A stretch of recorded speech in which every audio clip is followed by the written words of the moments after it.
కుటుంబంపై దాడి చేసి 2 నెలల చిన్నారిని కాలుతో తన్ని ప్రాణాన్ని బలి తీసుకున్న కాంగ్రెస్ పార్టీకి చెందిన ఈ నిర్వాహకులు ఈ విషయం గురించి ఒకసారి చూద్దాం. అయితే బాధితులు ఫిర్యాదు చేయడానికి వెళ్తే నిందితులు కాంగ్రెస్ పార్టీకి చెందిన అగ్రకుల వ్యక్తులని కంప్లైంట్ తీసుకోవట్లేదు పోలీసు. తక్కువ జాతి వారని బీసీ కుటుంబాన్ని గుడిలోకి అనుమతించట్లేదు నిర్వాహకులు. అయితే ప్రశ్నించగా కుటుంబంపై సర్పంచ్ దాడి చేశాడు. దాడి చేయడంతో 2 నెలల చిన్నారి మృతి చెందింది. నాగర్ కర్నూలు మండలం కుమ్మెర మల్లన్న జాతరలో ఈ అమానుష ఘటన చోటు చేసుకుంది.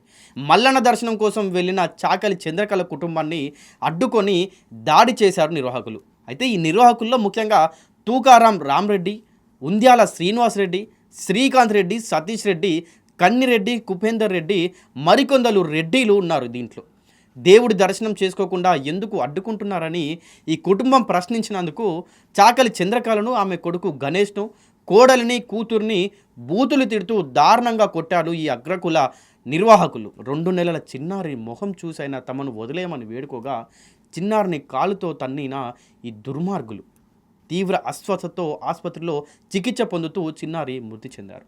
నిర్వాహకులపై ఫిర్యాదు చేయడానికి వెళ్తే తిరిగి బాధితులనే బెదిరించి నాగర్ కర్నూలు పోలీసులు పోలీస్ స్టేషన్లో బూతులు తిట్టారంట.